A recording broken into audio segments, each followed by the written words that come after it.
Ba, gusto nyo ng gobyernong matino? Eh, ba't yung sinira yung property ng gobyerno?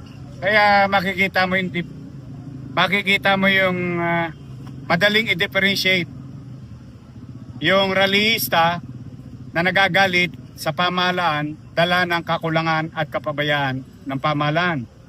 Yun namang mga gustong sumikat, o ngayon sisikat kayo ngayong gabi, sisikat kayo sa mga darating na araw. Dahil you will see the light of the court. Ang Maynila ay may humigit kumulang 1,000 CCTV. We know them. We'll go after them. Before July 1 pa naman may curfew na eh. Mas maigpit lang ngayon. Kasi nakita mo yung ginawa kanina? Inutusan niya ata 10 years old, pinakyat doon sa stoplight. Duwag din eh.